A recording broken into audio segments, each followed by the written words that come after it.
Yeah. I love my HBCU. And boy, I love it, love it. I love it, love it. I love my HBCU. And man, I hope my team they won one. Yeah. I hope my team they won one. Yeah. Man. I hope my team they won one. I hope my team they won one. Yeah. I tune into the HBCU Sports Lab to see if my team won or lost. If they lost, I'm quiet as a mouse. But if they won, keep tab. I'ma do the dab, yeah. Dr. Cavil, he know what he be talking about. Mike and Charles, they know what they be talking about. They compress the analytic data with the hip hop. If you know them like I know them, they gon' tell you if your team, if they won or lost, and who the ball, So listen to Professor, yes sir, and pay attention, cause he gon' teach a lesson. This is Dr. Cavil with Inside the HBCU Sports Lab with Mike Washington and Charles Bishop. Mike Washington is out on the side. We have none other than AD Drew. Y'all gonna have to liven up a little, gentlemen. I know y'all put in work at the SWAC baseball tournament, and I want to give you kudos for the work yeoman that you did out here. But now we got to give updates of what took place since y'all were in the house. So I need a little more smiles on the face. And bright-eyed and bushy-tailed, as they said. The semester's over. I know it's summertime and y'all ready. In case of Charles to get out there and swing some golf clubs early in the morning, spend all his money or take everybody's money. That's the way he earns his travel for the fall in terms of what we can't put in his pockets to help cover his travel costs. That's what he does there. And AD Drew, he's always on the move trying to figure it out. But for all of you, I want to say welcome to episode 398. Inside the HBCU Sports Lab radio show. Countdown to 400. We're right there. 398 inside the HBCU Sports Lab show and podcast show that's covering the sporting HBCU for all things HBCU sports. From institutions large and small, from the NCAA to the NCAA, we share insights and information on the HBCU sports culture, HBCU athletic aesthetics to facilitate the story of HBCU athletic programs in the business of HBCU sports. I'm your host, Dr. Kenyatta Cavil, along with my co-host, Mike Washington and Charles Bishop. We're filming from our home studios and sending a signal live to KCH 1230 AM studios with the Texas Radio Hall of Famer, multi-Hall of Famer, Ralph Cooper, in the beautiful home of Texas Southern University from Houston, Texas. Today's episode of Inside the HBCU Sports Lab is sponsored by THG Agency, LLC. THG Agency, a company that provides sporting, educational, consulting, and data analytics. With that, let's bring everybody in. Let me start with you, Charles. How you doing today? I'm doing well, Doc. Doing well. Little gas from last week, but I'll tell you what, it was got a little dead leg there.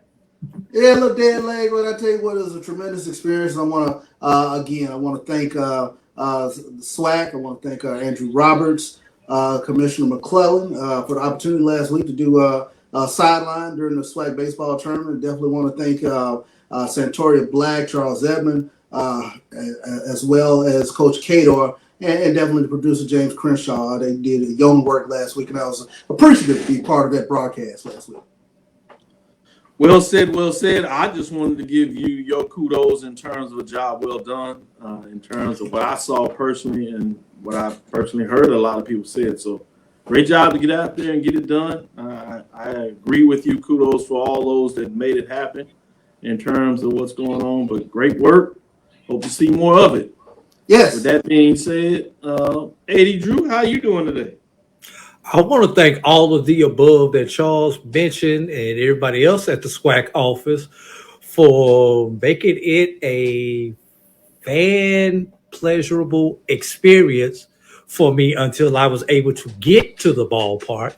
And then once I got to the ballpark, just being able to sit back and watch you guys work, watch you guys interact, the conversations that I had while I was there with the multiple people there, the love that was there for us, just want to thank you guys for doing such a, like Dr. Cavil said, a yeoman's job, bringing coverage, and also want to give you a little bit credit, Charles, for coining a new phrase that we're going to never let die here on the Black College Sports Network. I have my Miyakish.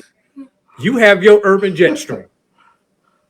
I love it. I love it. Yeah. And Charles yes, put that out there in the ether. And boy, did it work here. A lot of folks fell in love with the urban jet stream. Was that something that you kind of had in the back of your head, or was it just something you kind of came up with the fly? No, I mean, it literally came to me on the fly. I mean, I just started noticing how the ball just would carry in this little quadrant of the field, and it just came to my head. It was, we're playing within the confines of Atlanta, downtown Atlanta. It just, seemed like some sort of urban jet stream was taking the ball out to right center. Yes, I love it. It was great. Well said in terms of what that looks like. That's sometimes how the best ones come out in regards to that. Let me give a shout out, and then I'm going to go to you, Drew, and let you have the pleasantry since it was your team. In basketball, we say cut down the nets. In baseball, I guess we just say kick up the cleats and raise up the trophy. But with that being said, let me shout out to a couple of folks out here that are checking us out. Chuck Hunt, Theron Waters, Mary Allen. A tough weekend for Theron Waters. Got that close. Varick Williams says congrats to FAMU. Theron Waters says Mary Allen, just kidding. You all deserve it. Giving some kidding back and forth. HBCU Heritage Center is in the house. G. Boom Holly, Jerome G. Sutton, Chad Cooper. Shout out to Edwin D. Moore. With that being said, as we get into it, let me let you go ahead and give an update. I did want to give a shout out to Harold Michael Harvey that was there. He gave me his book, Freaknik Lawyer, the memoir of Crafted Resistance. Started reading on that. Very fascinating the way he carves the story there. But with that being said, Drew, we'll let you give out the great news of the day, particularly for those Rattler fans out there. What kind of news is hot on your plate? I imagine I know what it is.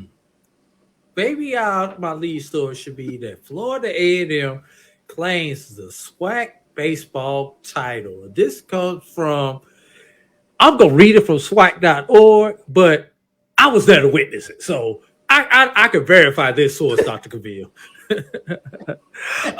And the Florida Classic moved north to Atlanta, Georgia, as Florida A&M and Bethune-Cookman were the last two teams standing in the SWAC tournament. Florida A&M won by a final score of 9-6. I guess those 9 runs were better than those 9 lives of the Wildcats. Oh, I'm sorry. I'm supposed to stay professional on this. My bad, y'all. But for Florida A&M, this is their third SWAC title of the season. They opened the conference season with a volleyball championship.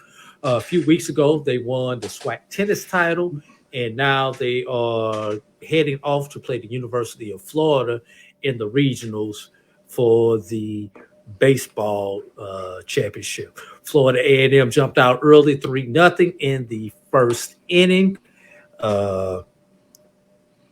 Bethune came back. They did score a run in the bottom of the second inning. FAMU will go up again in the third inning. And although Bethune played from behind the entire tournament, had the game-tying run either at the plate or on deck the last 4 innings of the ball game, they were unable to come through and to overtake the Rattlers. So great game by both teams. And I did have one observation I wanted to bring out about the game. And I thought it was so interesting. And you guys may remember, I don't know if you guys were still in the stadium when this happened. It was the half inning when there were 2 challenges. Florida A&M challenged a play at second base, and the runner was initially called out, and then he was ruled safe. And then the next at bat, there was a pickoff attempt by Bethune at second base. Bethune challenged that particular play. And Bethune probably almost wished they hadn't challenged the play because the runner was initially called out. not only was the call overturned and he was ruled safe, but obstruction, because they went to the replay, was also ruled on the call, which awarded the runner third base, set up a first or third situation, and then a sacrifice fly later. Florida A&M added what was at that time the potential, a run that put them up another. I believe that put them up like 5-1 at that point, or 5-2. Don't remember what the exact score, but it was just something that I thought, with the replays that were going on and a replay challenge that actually not only was the call overturned, but it was overturned with a penalty. Yes, I agree with you. It was, I think they had to challenge it because they actually called the guy safe. And so he was obviously out. So they challenged it, but they came back and ruled that not only was he, yes, he was out, but they said it was instruction why he got him out, which allowed the Vanna to go to third, and they got the RBI single, which added the run. And it was little plays like that when you started to say, hey, it's FAMU, it's the Rattlers Day. Because every time you thought Bethune-Cookman may have been making their vaunted move, like you said, all tournament long, coming back and maybe making it even more interesting than it gamely was, you saw that the Rattlers made the key plays to dwarf them. I thought some of the biggest plays in the games, in addition to that, were the double plays. There were three of them early on in the game that really, ultimately it was 4 for the game, but it was 3 early that dwarfed any rally that you thought was going to come. And they were really nice, strong double plays by FAMU early in that matchup in terms of what it looks like. So I agree with you. Kudos to the Rattlers in terms of getting it done. I'd say this, that you're being a little nice, though. It's actually 5 championships because you got the regular season and the tournament championship for both volleyball and women's tennis in terms of that. Charles, what's some news that you have out of there? Yeah, well, let's take a look at the all-tournament selections from the SWAC baseball tournament. The most valuable player was Zach Moran from Florida A&M. We take a look at the all-tournament team. Jack Hay from Alabama State, Keelan Mack from Grambling State, Kyle Walker from Grambling, Irvin Escobar from Bethune-Cookman, Highland Hall from Bethune-Cookman, Boris Pena from Bethune-Cookman, Colton Ollison from Bethune-Cookman. You also had Sebastian Greco, Jan Michael Bastardo, Jared Weber, Hunter Beats, and of course Zach Moran, all from Florida A&M. All of them were named all tournament selections in the SWAC baseball tournament. I tell you what, each one of these guys, they had a tremendous tournament. When you talk about the home run power of Sebastian Greco and Jan Michael Bastardo, Hunter Beats pitched 2 marvelous games for the FAMU Rattlers. Jared Weber had a huge series. I believe he might have had the most hits in the tournament. And Zach Moran, we'll talk about him a little bit later on, but he pitched pretty much in every game Florida A&M had. But kudos to all those players who made it. Yeah, and he also had over 40. I'm sorry, go ahead. I thought you were done. No, I was just saying kudos to all those players who made the all-tournament team. Yeah, Maria had over 40 appearances on the season, including every game in the SWAC tournament. He pitched pretty big. Mm-hmm. With that, let's go into our first break. We'll come back on the other side with some other news of the day and see if we can get into our first interview as well. Stick with us. Be right back after this first break. The Cuvée Group is a Florida-based marketing and training consulting firm. We help businesses communicate to their target audience and engage them in conversation. We also help to expand their audiences, which will ultimately result in growth for those organizations. In addition to being a certified constant contact specialist, my colleagues and I are also certified in John Maxwell Leadership Principles. We use these proven principles to conduct workshops, training, and private coaching sessions for individuals and companies looking to take things to the next level. Contact us to schedule a free consultation. Issues today, don't delay, call Cuvée. This is the Dean of the College of HBCU Sports, Kenyatta Cavil of Dr. Cavil's Inside the HBCU Sports Lab with Mike Washington and Charles Bishop. Come mix it up in the lab where the course lecture is in session every Tuesday from 6 o'clock p.m. Central Standard Time on Facebook Live, YouTube Spreaker, or the BCSN app, as we discuss all things about the HBCU sports culture, including exploring the week that was in the sporting HBCU diaspora, as well as the upcoming week of HBCU sports. With me, the Dean, the College of HBCU Sports, on Dr. Cavil's Inside HBCU Sports Lab with Mike Washington and Charles Bishop. Course lecture dismissed. From novice to aficionado, find yourself here. High quality cigars plus personal customer service. Slow Burn is Waco's only mobile cigar lounge, featuring a meticulous, curated collection of premium cigars. Visit our website, www.slowburnwaco.com. That's www.slowburnwaco.com.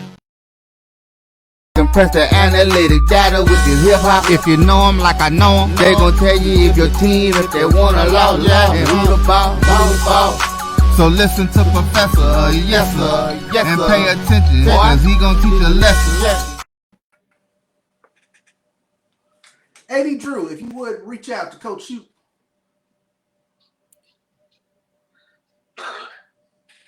You're on mute, Dr. Cavil.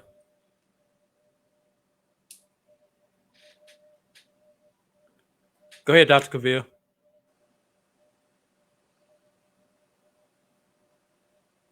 Not sure. Charles, can you hear me? Yeah, I can hear you, AD. What I was going to ask you. Yeah, because I don't know, Dr. Cavil's mic is off, so I was going to say if you go ahead and lead us. Oh, no problem. What we're trying to do is we're having some technical difficulties with Dr. Cavil real quick, but what I was going to tell you to do as producer, if you could reach out to Coach Shouppe real quick. He is trying to reach out to you in terms of coming on the show. What we were going to do was bring on Coach Jamey Shouppe of the Florida A&M Raptors. We should have him up here in a second. But as we mentioned, we were talking about this SWAC baseball tournament and the all-tournament team. When you take a look at guys like Jack Hay, Keelan Mack, Kyle Walker, Urban Escobar, Highland Hall, Boris Pena, Colton Olisine, Sebastian Greco, Jan Michael Bastardo, Jared Weber, Hunter Vies, and Zach Maria. So all those guys, they had a tremendous tournament there. As we bring in Dr. Cavil back in here. Yes, I hear you there. Talking about some of those that had great days in terms of the tournament there.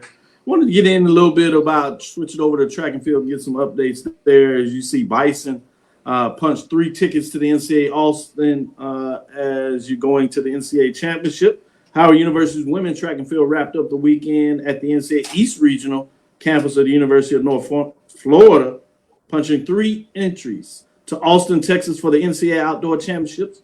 Junior Darcy Kahn opened the evening, earning her spot in Austin in the 100-meter hurdles. The Georgia native ran an AQ time of 12.96.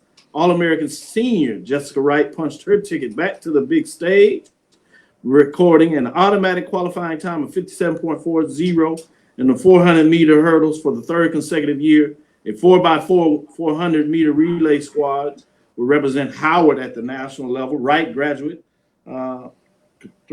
Katrina Morris, sophomore Tiffany Ray Pittman, and newcomer Ania Woodrow secured the final spot with a 3.3544 mark, edging out ACC member Clemson with 3.3598 to get into the NCAA championship in Austin. AD Drew, any additional track information you have about championships on your mind, or other news you want to go in a different direction? No, Dr. Cavil. It's just great that track is a sad time for me, Dr. Cavil, because that is like the unofficial end of the athletic season, and and I'm gonna hold my comments. I'm gonna hold my comments a little bit further than that, because there's one team sport left out there with someone who can continue on our athletic season, and we have that man joining us right now, Coach Jamey Shouppe of the Orange and Green. That it would be my Florida A&M University Rattlers, the highest of 7 hills. What's up, guys? How's everybody? So we getting coming in there and getting started there. What's going How on? you doing, Coach? Hey, good. How are you? How's everybody? We're We're doing well. Doing great. Going well. Probably not as well and excited as you are. I'll say I'm doing pretty well also. So, yeah, that was a fun tournament, man. Atlanta rolled out the red carpet for every team in the SWAC.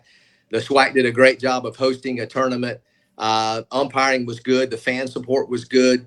And then obviously we loved the results. I felt like my guys fought extremely well the whole tournament, battled through some adversity, and we're just happy as we can be in only our second year in the SWAC to be crowned champions this season.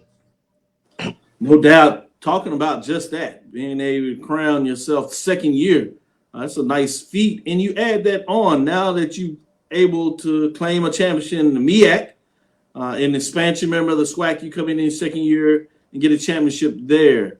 I know this is an odd question and take it in the appropriate way. I know oftentimes coaches will say their first championship is the more special, but just the unique circumstances of winning this championship. How does that kind of mix? Is there something that you can say one more important than the other, or is it like your children? You love them all? But probably, right?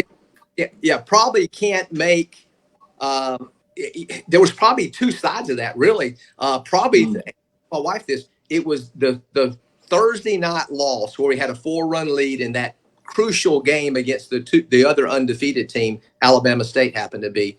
Took a 4-run lead into the 9th inning and then lose it in the bottom of the 9th. That was probably the most devastating loss I've had in 33 years of coaching at the Division I level, 31 years of coaching at the Division I level. My days at Florida State, my 9 years coming in up to this, or eight seasons coming in up to this, it was just a devastating loss. And I guess it hurt more because, I'm on the back end of my career, and I've been to World Series a lot with Florida State and enjoyed my coaching experience for these years. But as you get older and you get toward the back end of your career, you want it for the kids so much more. And to see how devastated they were after that terrible, just bad loss. There's no other way to say it. You just felt for them, man. And just, I think I slept every bit of 30 minutes that night. It was just a bad, gut-wrenching feeling. And, I was so pleased at the way my guys fought back. And, because of the adversity, because of how devastated that loss was, and that usually that's the turning point game. Win that when you're in a good position, and that's always been the case. And to lose it in the fashion we lost it, and then to see my kids fight back so hard, gosh, it was just beautiful. And as I said, on the back end of anybody's career, they'll tell you, seeing those kids do something special and seeing those kids celebrate after 3 days before just being devastated. There was a lot of lessons there that you could teach these young men, and it was so exciting. They celebrated hard, and I don't blame them at all. It was something worth celebrating because of the fashion, because of the disappointment of Thursday and what we had to do to get back into the championship game and then play a very good Bethune-Cookman team and win it. Yeah, watching it there in person, I can certainly understand how tough that was. But to see the young men and the fans and everybody bounce back, including you coaching all that and getting it done, like you said, I can see how that takes it to the next level. With that being said, AD, go ahead with the follow-up question. Yeah, no. Go ahead, Coach. Yeah, I was going to say, I've got 3 kids that are grown now, and they do things in life that disappoint you sometimes. And when they do, you're so mad at them. And then when they're hurt by what they've done as well, your madness all of a sudden flips in a hurry, and just you want to hug them and, tell them it's going to be okay. And that's kind of where I was Thursday. I was so mad that we lost that game. And then I saw my guys, and they were just devastated. And all I could do is, man, I just want to hug them and tell them everything's going to be okay. And the lesson we tried to teach them that night and the next morning was, it's real easy to be good when things are good. But when things are bad, if you can somehow be good in bad times, those bad times will be less, and they'll be less, influential in your life. And not to mention baseball. It's going to, but it's hard to be good when things are bad. But if you can persevere those bad times and remain positive, remain good, good things will happen. and it worked out good because, our guys flipped it and said, we're going to give it everything we have for as long as we have. And it's going to take a crazy effort, and a crazy effort was had by the Rattlers. And here we sit getting ready to go down to Gainesville and play in the NCAA regional tournament. One follow-up question before I push to Drew, because you brought that up. I got a little trivia that's interesting to me that I read, where your son, one of your children, your son, Jake, is a FAMU 2014 graduate of the Doctoral School of Pharmacy. So my trivia question, was he at FAMU before you got there? I think timing, usually pharmacy schools 2-3 years. So I imagine he was there before, but I just curious because I thought that was a great story. He waited first season there.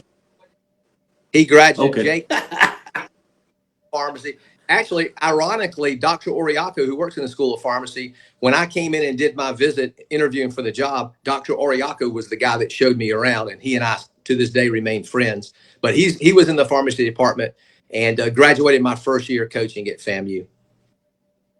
Yeah, I thought it matched up like that. I figured he was there. I thought that's pretty cool to see that you happened to land a job at the time he's in the pharmacy school, taking care of business over there. With that, 80, Drew, go ahead and follow up. Well, Coach, first I'm going to put my fan hat on. You talked about that devastating loss on Thursday.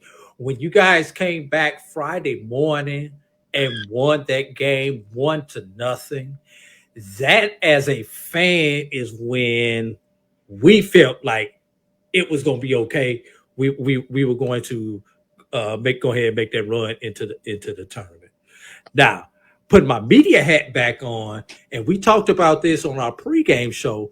We thought that the actual turning point of the tournament for Florida A&M was the loss and the way that they rebounded from the loss. But I say all that and to ask you this question. I was noticing something when I was looking at your resume there at Florida A&M. You won a title in 15 and 19. Obviously, those were in the BAC. And now you've won one in 23. That's once every 4 years, Coach. That means anybody who's been with your program for 4 years has won a title. So, with that being said, Coach, what's the secret to the sauce? You could ask any coach in the nation. If we knew that secret, we'd be drinking that secret every day. We just get kids. And they come in and they we stress the importance of an education. We all not only won the SWAC championship this year, but we won in the classroom as well. We had a 3.2 team GPA during the fall. Wow. And usually student athletes drop off during the season in which they're competing. In the spring semester, we had a 3.44 and led all of the athletic department in terms of highest GPA. But that's with 40 kids. So we had 8 guys with a perfect 4.0. So these guys understand that the importance of being in college is more than just athletics. It's a student athlete equation. We have great support from the entire university, the faculty. They embrace the baseball program, all the athletic programs, and our guys know they got to go to class or they ain't going to practice or not going to games. They're not only trying to be professionals in baseball, but they're also know that they're going to be professional in some aspect in life. So baseball's such a good game. And, the losing, when you lose, there's so many lessons. When you win, there's lessons there as well. And we try to take those lessons and, make sure they're implied further than just baseball. Our job as coaches, and again, it goes back to where I'm at in my career. As you get older, you understand that these lessons have to be taught for these men to help this country become what this country is capable of becoming. So I'm proud, man. I'm proud of our team. There's nothing that I'm not proud of for those young men. They gave everything this weekend. Hopefully we're not done. We got a daunting task in front of us called the Florida Gators on Friday night. They're the second-ranked team in the country. But I will give you this. We did beat them in 2014, my first year. They were ranked 6th in the country and went in there and shocked the world. So, that's one of the things we go by. Let's try to shock the world, see what happens. So, baseball's weird. Baseball's not like other sports where in football, it seems like the strongest team wins most of the time. In basketball, the tallest or most athletic team usually wins. Unless you're a Boston Celtic fans, that didn't work out too good for them. But it's the team that executes the skills of the game. You know, it's about throwing, catching, hitting, base running. It's pitching, throwing strikes. We don't run much. I mean, people look at me sometimes and think I'm crazy. And actually, it's a pretty good recruiting tool when you tell a kid, you know, I think running is a waste of time. Baseball is not a cardiovascular sport. It's a skill-specific sport. And probably wasting time and taking time away from the skills of the game that you need, that are so difficult to master. So we run very little. You know, pitchers run a little bit more than position players, but we run the bases, but it's not a cardiovascular game to me. That's usually a good selling point. It's a game played between your ears. It's a mental game. And we teach that to our guys and they buy in. And obviously there's always bumps in the road. Latter part of the season, we were not very good. We lost a series at Jackson State, lost a series at home against Alabama State, and lost a series at home against Bethune-Cookman, but we weren't healthy. Ty Jackson, who you guys were at the game, you love the way he's one of my favorite players ever in 31 years of coaching, just because he understands the key to life. The key to life is your attitude. And his attitude it never changes, man. He never has a bad day. He comes to the ballpark knowing what he needs to do to help this team become successful. And he was out all three of those series to end the season. And he is our go guy, man. He is the guy that starts everything for us. Wonderful kid, good student. He sets the tone. And the other thing is, we pitch well in this tournament. I mean, to win a game 1-0 in college baseball, that's hard to do, especially that deep in the tournament. Especially that deep in the tournament. And Dallas Tees, the one that took the ball in that game and started, had his best outing of the year. That's what it takes to win a championship. The next day is Raylan Wagner against Alabama State. They had all the momentum for him. He had his best outing of the season. That's what it takes to win a championship. The last game to get us to the championship was Trey Simmons. He has not pitched good in 2. That's what it takes to get to win a championship. And then we had Veets at the end, and I'll take my chances when we have Hunter Veets on the hill. So that's what it takes. I mean, it was that, and we can hit a little bit in case you didn't notice too. We can swing the bats a little. Just a little bit. Yeah. Offense that we established this year. Sebastian Greco, first baseman, had 17 home runs. The previous record was 14 or 15, I believe, with 2 guys holding that way back in the 80s and early 90s. We had hit the home run record for a team by about 20, broke that record. We had 4 guys that had 10-plus home runs this season. In my 8 seasons previous to this one, we never had a guy that hit double-digit home runs. We've set the new doubles record, just one record after another offensively. We can swing. In 2016, FAMU baseball, and people don't even know this, we were 5th in the country in hitting. We didn't have power, but we got on base. We were like 3rd in the country in on base percentage. And we shattered every record from 2016, basically, and the ones before, or a lot of the records. So this team can swing the bat. When you talk about Ty Jackson,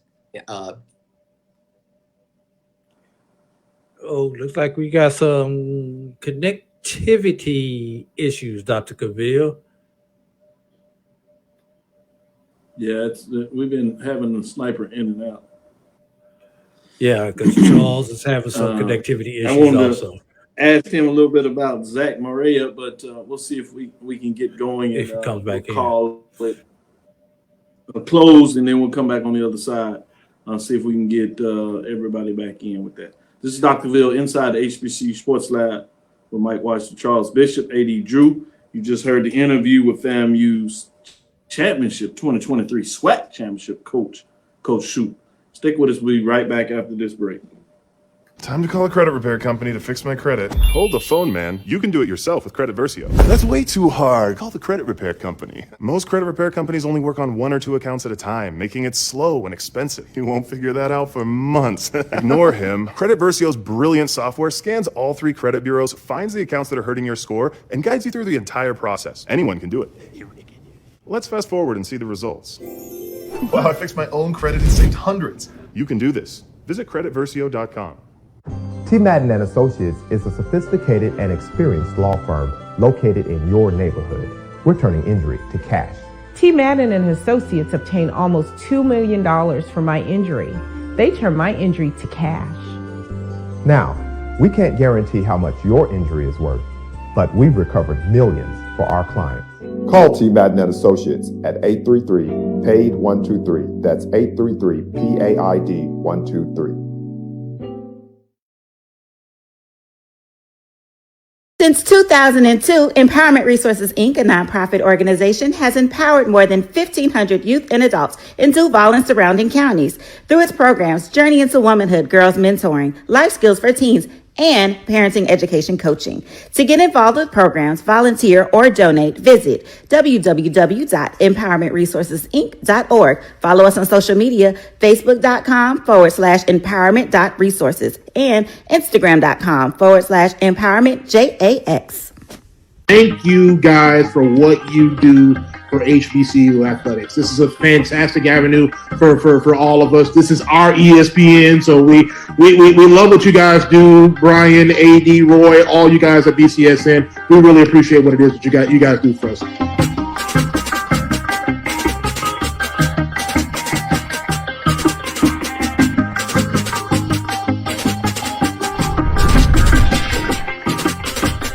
Press the analytic data with the hip hop. If you know them like I know them, they gon' tell you if your team, if they wanna lose, and who the ball. So listen to Professor, yes sir, and pay attention, cause he gon' teach a lesson.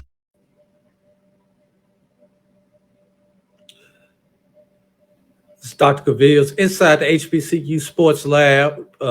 Charles will be back in just a moment. We are here with Coach Jamey Shouppe.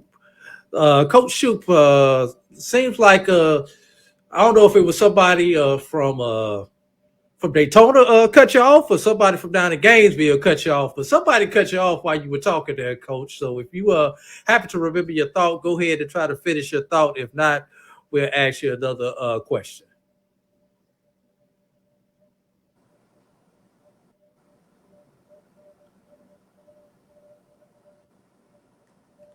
Can you hear us there, Coach? No, I don't think he hears. Come back in.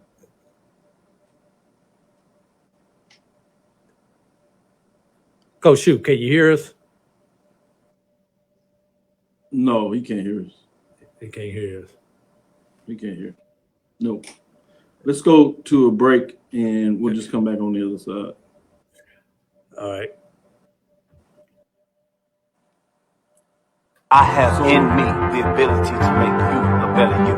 So if you work hard, focus, stay on point, you can do anything. Trust me. We made this track to tell everybody they can follow their dreams. The human voice has always connected audiences with experiences. Major brands all across America have trusted Kever's voice time and time again. Conversational, powerhouse, intelligent, and sincere. That's the voice you need for your creative marketing process.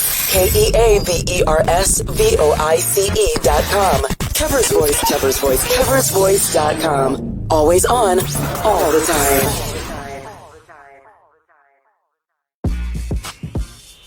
When we invest in ourselves, our glow, our vision, our vibe, we all shine. Together, we are black beyond measure. Remember the revival? Relive the remix. Reunite for the Orange Blossom Classic. HBCU Reunion Experience. It's year 3, baby, and we back with that fire. Calling all HBCU fans. Labor Day weekend. The I Love Jackson State University takes on the venomous Florida A&M University. Tickets are on sale now. Watch the game in premium style seating, or watch it from a luxury suite. And of course, you know the halftime show is going to be epic right here in the 305. The sonic boom of the South and the illustrious Marching 100. Who you rocking with? The 2023 Orange Blossom Classic. Don't miss the HBCU Reunion Experience. Labor Day weekend, Miami Gardens, Florida, Hard Rock Stadium. Trust me, we'll see you there. Oh. Check out OrangeBlossomClassic.com for tickets and info. Press the analytic data with your hip hop. If you know them like I know them, they gon' tell you if your team, if they wanna love, and who the ball. So listen to Professor, yes sir, and pay attention, cause he gon' teach a lesson. This is Dr. Cavil with Inside the HBCU Sports Lab with Mike Washington and Charles Bishop. Mike Washington is out on assignment, but we have none other than Charles Bishop and A.D. Drew. With that being said, wanted to get in and give some more updates a little bit in regards to some of these HBCU players and individuals as well as institutions that's qualifying for the NCAA championship in Austin. They wanted to come back in the last segment and give some reflections of the baseball tournament in itself in terms of what took place there. So also notice that SWAC athletes had 11 Southwestern athletic students had qualified for the 2020 NCAA Outdoor Track and Field Championships. So that's pretty significant. So I wanted to give you a couple of updates there in terms of Alabama State Victor Smith, Justice Trainer, Matthew Clark, Jamarian Stubbs. On the 4x100, I should say, relay, they were 6th overall. Kendrick Winfield, Kabiba Mills, Joshua Knox, Daquan Tate in the 4x4 relays, 8th overall. Jackson State is in the building. Sherman Hawkins Jr., high jump of 2.14, 7 foot, 0.25 inches, 7th place. Arkansas Pine Bluff, Caleb Snowden, high jump of 2.17. That's 7 foot 1.5 in terms of first place. Texas Southern, Chadrick Williams, triple jump, 15.65. That's 51 feet and 4.25, 12th place. In terms of those SWAC individuals that qualified for NCAA in Austin. Then you go back to the MEAC. You have Delaware State Chisholm qualifies for the NCAA championship.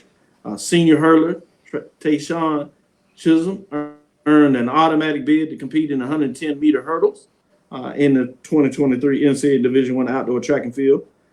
Clock time was 13.66 and finished second in his heat with the 8th fastest time for a definite lane and semifinal round.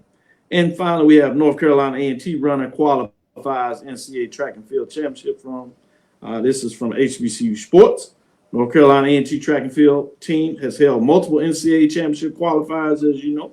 Both sophomore Raheem Hayes, 46.74, junior Samar Chambers, 46.89, will have the chance to compete for the 400-meter dash title claimed by fellow Aggie Randolph Ross in the past 2 years. So Aggies continue to put people in the championships. Then you have both men also qualified by the 4x4 400 relay, along with Caleb Jackson and Brandon Nia.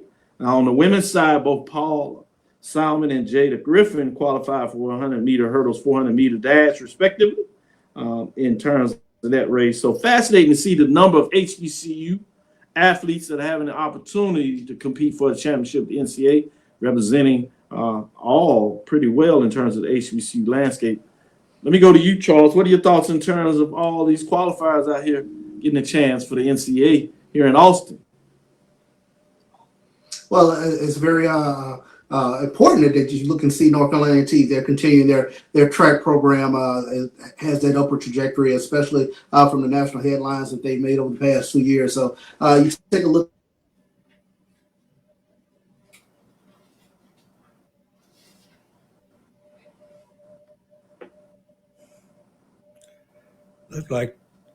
Looks like Charles's internet is running slow. Get our snipers. We still here, Charles. Yeah, that was the point that I was making. I mean, I think we had a great opportunity to see a lot of these athletes up close maybe 2-3 weeks ago to SWAC Outdoor Championships. And then North Carolina A&T continue to do what they do in terms of their track and field program. Glad to see that they're still on that upward trajectory from the national headlines that they made over the past 2 years. Be interesting to see how well they finish and can they continue to push, as you said, that trajectory. And then you have Alabama State that's kind of gotten back in the mix and they pushed their ticket as well. Let me go to you, Drew, and see your thoughts in terms of the number and the diversity of HBCU programs that are competing in the NCAA in Austin. Well, it's always good. The more, the better. You know, just like every other sport has stepped up in competition with expansion, you know, it's good to see our track athletes have stepped up also. I mean, you got Alabama State, you got Jackson State, you got UAPB, you got Texas Southern. Then, of course, you got all those MEAC programs coming down. You know, it's just great seeing seeing these people compete at such a high level, and we've got people in first place in some of these events, like Caleb Snowden, 2.17 in the high jump, first place. That's 7 feet 1.5 inches. So, you know, not only are we just there in the track meet, Dr. Cavil, but we're actually getting points for our team with the opportunity to possibly put our team in a national championship race. So, you know, it's always good to compete at a high level. Yeah, that's a good point when you talk about the fact that you competing not just in there, but when you talk about second place, you competing at a high level with a shot at the medal stand, if not a championship. Good stuff there. Let's go to our last break. We'll come back on the other side and give some final thoughts in terms of the tournament, where you think some teams really lived up to the hype and other teams maybe not, in your final thoughts in terms of that. Let's come back after this last break and come back on the other side and close out pretty much this baseball season for good. Supermarket sushi, really? No. Wait, Troy, you work here? I'm never not working. Like Head & Shoulders Scalp Shield technology, up to 100% dandruff protection, even between washes. Never not working, huh? Oh, Troy, you're such a good teacher. Yeah, I know. Never not working. Never not working. Never ever not working. Are you serious? Never not working. Dandruff protection that's never not working. Head & Shoulders Scalp Shield technology. It's never too early to plant the seed, to share the tradition, and instill a sense of pride in your HBCU with your little ones. HBCU Pride and Joy Children's Boutique helps you share your school spirit with a wide selection of adorable kids apparel and accessories officially licensed from your favorite HBCU. Visit hbcupridejoy.com and follow us on all social media at HBCU Pride Joy on Facebook and Twitter. This is Brian Fulford. AD Drew and I are co-hosts of the BCSN SportsWrap. We talk about all things related to HBCU athletics. From the games, teams, coaches, and fan interest stories, we cover it all. You can find our shows on Facebook at BCSN SportsWrap, YouTube at MyJBN Online, and everywhere you listen to podcasts like Anchor, Spotify, Google, and Apple Podcasts. You can also find the show on the Jericho Broadcast Network's app. Make sure to download. We look forward to you joining the conversation and being a part of the show. You're looking for the latest information on Southern University sports, the Southwestern Athletic Conference, and HBCU athletics. There's only one place to go. Tune in to the Carlos Brown Show, exclusively on the Black College Sports Network. Compress the analytic data with your hip-hop. If you know them like I know them, they gon' tell you if your team, if they want to law, and who the ball. So listen to Professor, yes sir, and pay attention, cause he gonna teach a lesson. This is Dr. Cavil with Inside the HBCU Sports Lab with Mike Washington, Charles Bishop. As we get through it, AD Drew, I wanted to give you some updates in regards to your thoughts in terms of the tournament. What were some of the highs in terms of this? And we'll get through some of the lows as well. Before we get in the highs, let's start with some of the lows, particularly look at some teams. I think I know where you're going with Texas Southern, Jackson State going 0-2 programs. Texas Southern 2 seed. Maybe not so much Jackson State coming in with 4 seed, but what are your thoughts in terms of who let you down in the tournament coming into teams that you said may have a little more expectation of going further in the tournament? How about Grambling? Let's start right there. Grambling just flat out ran out of pitching on the weekend.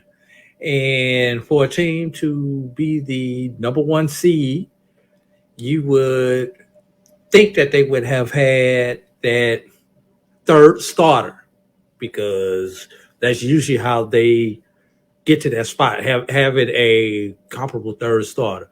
But their third starter on Friday, which would have been the if they win Friday, they're off Saturday. We don't even see the debacle on Saturday from Grambling in which they got run ruled.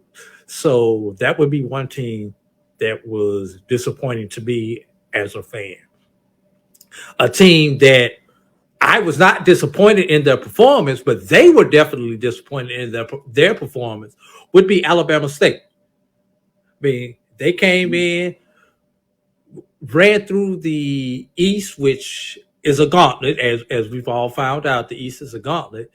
They ran through the East and then should have lost the game to Florida A&M on that Thursday, and then actually did lose the game, which was a doubleheader for Florida A&M on Friday, and also lost again on Saturday. So for Alabama State, although I personally was not disappointed because my Rattlers won, they had to be disappointed in their performance. You know, Alabama State was ranked at one point in time during the season, so that was definitely disappointing. I'll just leave it right there. Those would be the top two that I think would have been disappointing for one for me as a journalist, one for the fan side. I agree with you when you start talking about Alabama State, 40 wins on the season and not finding a way to get it done. Obviously, they had the big comeback win against FAMU that Coach alluded to. But even in that game, in a lot of ways, you thought they were in trouble. And then having a chance to come back to do it against FAMU the next two games and not being able to get it done. They made a late run on Friday night, but a solid victory in terms of FAMU, in terms of closing out the deal on Saturday to reach the championship game. So that analysis there about Alabama State not being able to quite play at the level they seemed to have played at pretty much all year long, I would agree with you. It's something that certainly for Alabama State coach, players, and fans that was concerning to them. Let me follow that up in terms of some of the East-West matchups. Where is the final ticker to tape that you kind of came out in terms of East-West matchups? Obviously, the first day they went 500, top seeds got it done as they were supposed to. You had the upsets with the two seeds on both sides, which set it up, oddly enough, on Thursday where you went back to division play just the way things fell out. You didn't have any East-West matchups. You got back to it on Friday, and you see that the East kind of rose to the top. And then with Sunday, with things playing out, which you had the two teams on the East Division, in this case, coming out of Florida, where everybody was excited, at least out of the Florida area, talking about the Florida Classic moving up to Georgia and Atlanta. What were your final thoughts in terms of this East-West matchup that everybody likes to play with all year long? Maybe a couple of games here and there with preseason matchups, but and then at best maybe a midweek game here and there. But pretty much you don't get a chance to really see this East-West matchup until the tournament. Yeah. Obviously, we know when we got down to the Final Four, it was 3-1 advantage East. But the one that was remaining, honestly, was not the one that I would have predicted. You know, I honestly would have said Southern would be the one West team that would be standing because, I mean, let's look at the Southern pedigree. We know the history, we know the pedigree with Southern. And this kind of sums it up. I think the East-West advantage was because of the new blood, that being Florida A&M and Bison. Take a look at Bethune-Cookman. Bethune-Cookman beat all three of the blue bloods when it comes to SWAC baseball. You like to call them black bloods, Dr. Cavil, so since we're on your show, I respect you call them the black bloods. The team with the most SWAC titles, Southern, lost to Bethune-Cookman. The team with the second most SWAC titles, Grambling, lost to Bethune-Cookman.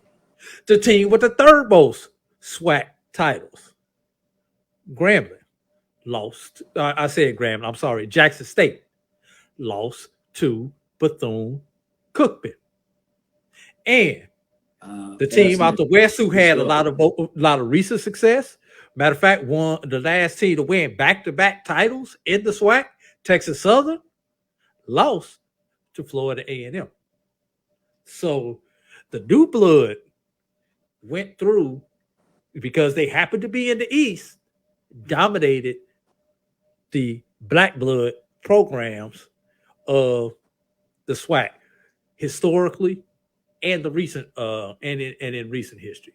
I think that kind of sums it up. Good pitching beats good hitting every day of the week. I don't know about every day of the week, Dr. Cavil, but it damn sure did in the SWAC tournament. Exactly. Well said, well said. I thought this was something that we share with each other that I want to share with our listeners out there that was fascinating. You kind of touched on a little bit in terms of every four-year class getting a chance to raise a trophy for Florida A&M. But two players on the FAMU Rally's current 2023 SWAC Baseball Tournament Championship roster were on the team in 2019 in the MEAC Baseball Tournament Championship roster, Jared Weber and MVP Zach Maria. I thought that was fascinating to get that touch, and I would have loved to get a chance to ask Coach Shouppe to talk about the maturation of a young man coming into the program, not playing a great deal for the first championship, but then getting a chance to play for the championship and earning a championship in a different conference. Not many players just, have an opportunity to raise a championship in two conferences. It kind of played out that way, but still being able to put yourself in a position is big. And then you look at the fact that he was MVP. Talk a little bit about your thought when Brian shared that with us in terms of our group chat as we prepare for the show today. Which thought was that, Dr. Cavil? That was Zach Maria winning the MVP in 2019 and 2023. In terms of being on the team back in 2019 when they won a MEAC championship. Coming in that year, COVID year allows him to extend his career, and he comes back and gets it done in 2023 for a SWAC championship. Yeah, well, actually, I would love, if I had a chance to interview Zach Maria, I would love to know what was the differences between the MEAC title and the SWAC title. The MEAC title has traditionally been played in Norfolk, Virginia, at Norfolk State. So, was there a difference? Was the atmosphere different? Was the pressure different because you were a wet behind the ears freshman at that point? Now you're considered one of the team leaders out there. Probably in 2019 you were the one being talked to by your upperclassmen from the 2015 team. Now in 2023, you're the ones talking to the younger kids because you have that experience from 2019. So I would really love to have that conversation. And I think he is going to be appearing on the ONG Strike Zone on tomorrow night here on the Black College Sports Network, along with Coach Shouppe. So I'm hoping Brian is listening to this and thinks about some of those questions. But it's just great to see a kid with opportunity to win two titles in two different conferences, Dr. Cavil, but with the same institution. And we brought it up, and it was something we put out there on Twitter. Florida A&M has won championships on the Division II level in the SIAC, in the Division I level in the MEAC, and in the Division I level in the SWAC. And Dr. Cavil, we did some chatting and some research, and you came up with a couple of other programs that have did that feat, 3 conference titles in 3 different conferences in baseball. I was going to, if you could share. Yeah, I thought that was fascinating. Yeah, I thought it was fascinating when you talk about the fact that the Rattlers now can say they won championships in 3 conferences, 1 at the Division II level in the SIAC, and then 2 at the Division I level in terms of the 2 different conferences, MEAC, and then coming over and getting this championship in the SWAC. Not a lot of Division I, Division II programs can say that. There were 2 that were put out there, TCU, in terms of doing it in the multiple conferences. but they're really one of the few HBCUs that even had a chance to do it when you look at it in regards to them being a member of the SIAC, MEAC, and SWAC. It's only two teams, Bethune-Cookman and FAMU, that have been members of 3 of the 5 current HBCU programs.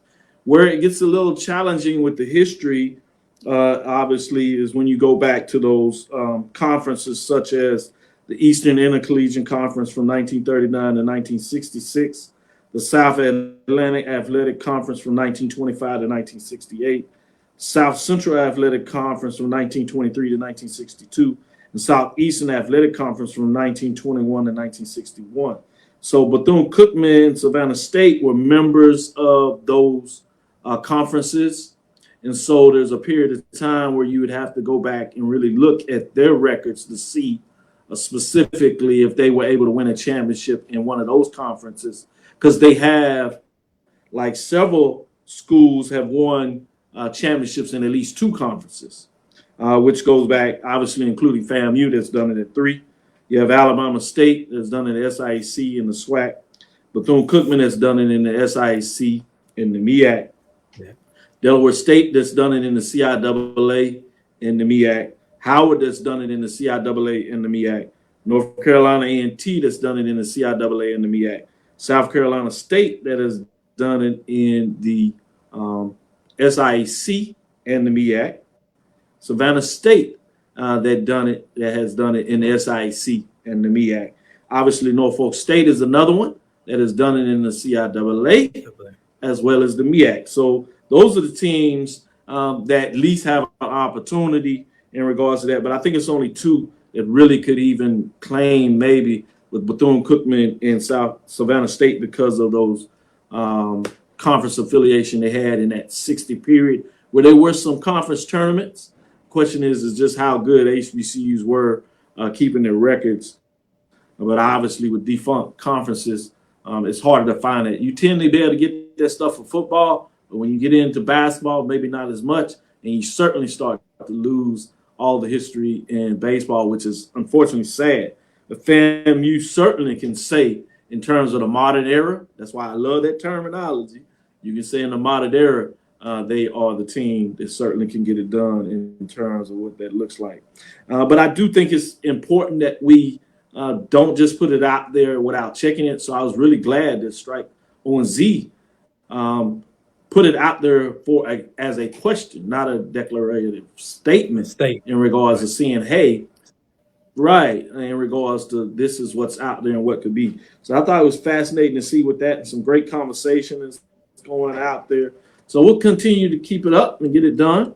But that'll do it for us today in regards to Dr. Ville's Inside the HBCU Sports Lab. Want to shout out you, Drew, for driving the ship today and getting it done. Shout out to Charles for trying to make it work in regards to the platform. We'll make sure that we double check on that and get things going as we move forward. Thank you for listening.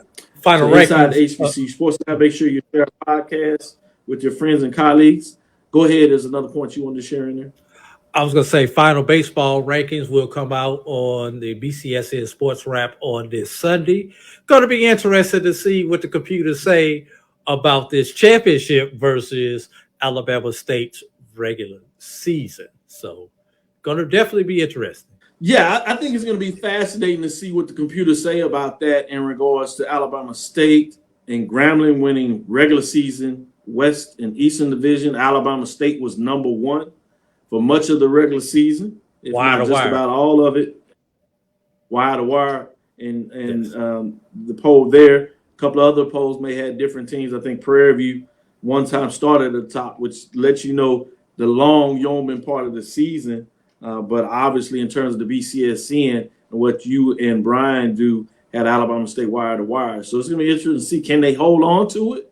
Or will the run by FAMU and what they were able to do, as you kind of gave some details in terms of how impressive the tournament run was. Was that enough in the computer's eyes to get them over the top to finish the season with the number 1 ranking? So it's going to be fascinating. So I hope everybody tunes in to find out the answer, who will be ranked as the number 1 baseball team at the major division level, as we call it, as you talk about the Division I level for baseball, as we close up that final poll ranking for the final team sport.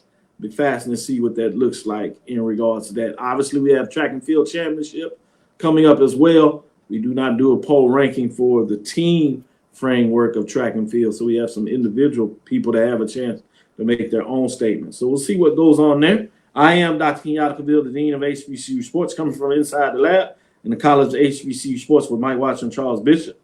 Again, we want to thank you for listening to Dr. Cavill's Inside the HBCU Sports Lab with Mike Watson, Charles Bishop, every Tuesday and Thursday. We'll be back on Thursday at 6 o'clock. We look forward to next week as we discuss the latest news in the lab. Follow me, Dr. Kenyatta Cavil, on Twitter, Facebook, and Instagram. That's DrKenyattaCavil. That's Twitter, Facebook, and Instagram. Inside the HBCU Sports Lab 1 on Twitter, Facebook, and YouTube is Inside the HBCU Sports Lab. Like and share. Make sure you follow us on my JBN, my BCSN. Dream big. Continue to move forward. We will talk with you soon. Course. Lecture. Dismiss. Countdown to 400. That's right. That's right. Travel light.